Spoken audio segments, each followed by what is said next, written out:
श्रेयसचं पुन्हा एकदा विधिवत लग्न आपण करू शकतो का?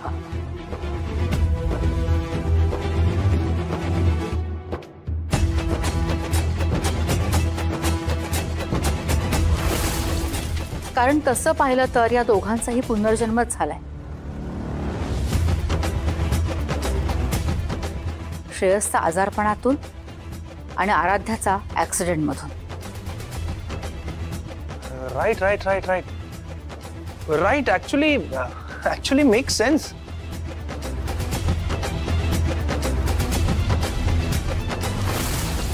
मी सांगतो, तुमच्या लग्नाच्या वेळी जे ग्रहमान होतं त्यामुळे संसारात खूप अडचणी आल्या. आत्या म्हणतात तसं तुम्ही दोघं एक प्रकारे मृत्यूला स्पर्श करून आलायत.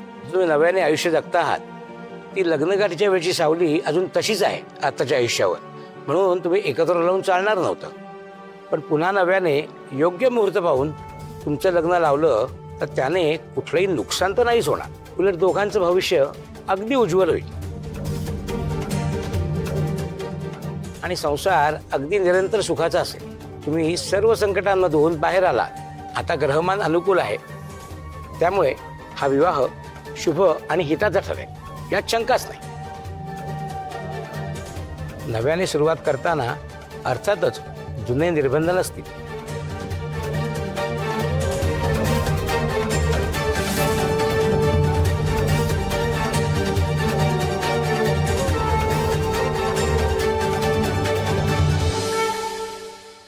नाही नाही नाही, आता तुम्ही हे काय बोलताय? हिचं लग्न कसं लावून देणार श्रेयस भाऊजींची?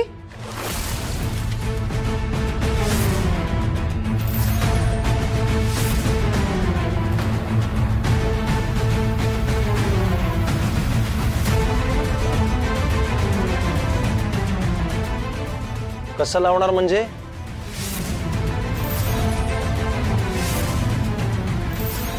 आमचं ऑलरेडी लग्न झालेलं आहे आणि अलीकडे पद्धत आहेच ना, अॅनिव्हर्सरीचं वगैरे निमित्त असलं की परत लग्न लावतात. मला काही चुकीचं वाटत नाही आहे यात. ताई, अगं हा फारच अगदी म्हणजे आनंददायी मार्ग आहे.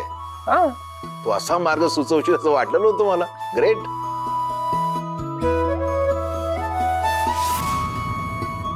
मलाही हा उपाय पूर्णपणे पटलाय. मागचं सगळं पुसून टाकायचा हा चांगला उपाय आहे आणि शास्त्रसंमतही आहे. आपण या दोघांचं लग्न लावून देऊ, त्यांचा संसार सुरू करून देऊ, म्हणजे सगळेच प्रश्न मिटतील ना.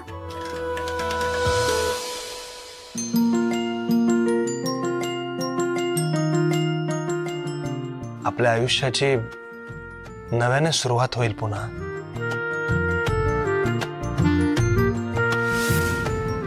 मला असं वाटतंय की आपण हो म्हणायला हवं. तुला काय वाटतंय?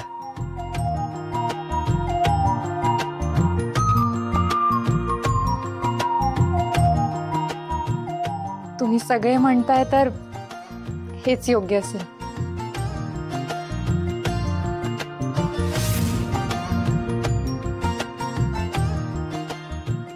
मान्य आहे मला हे.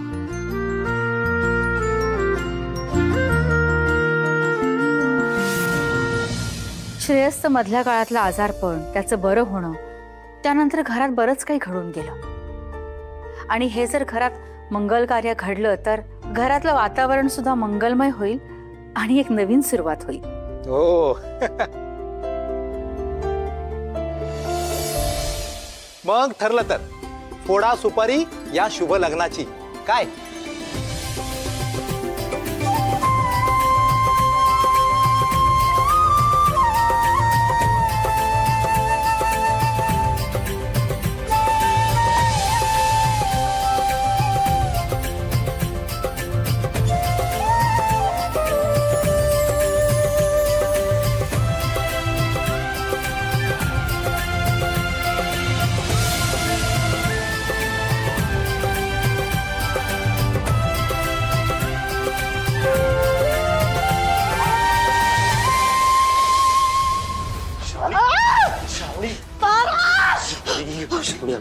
हो, बाहेर आवाज जाईल, प्रॉब्लेम होईल.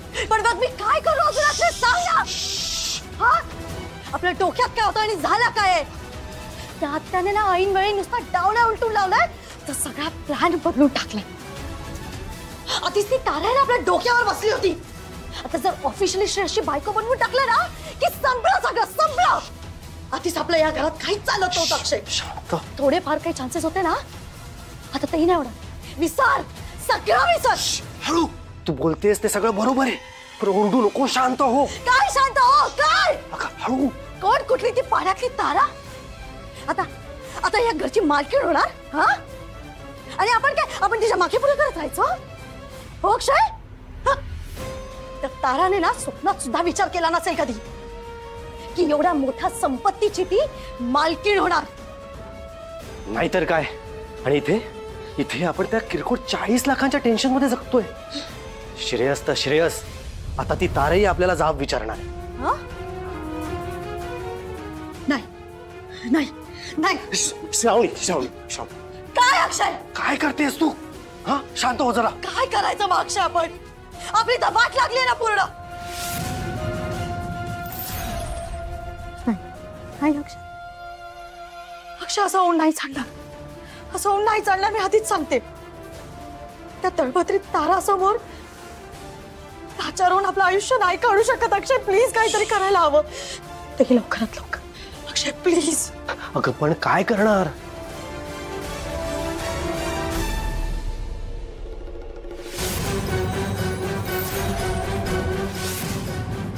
हे लग्न थांबवलं पाहिजे. पण कसं?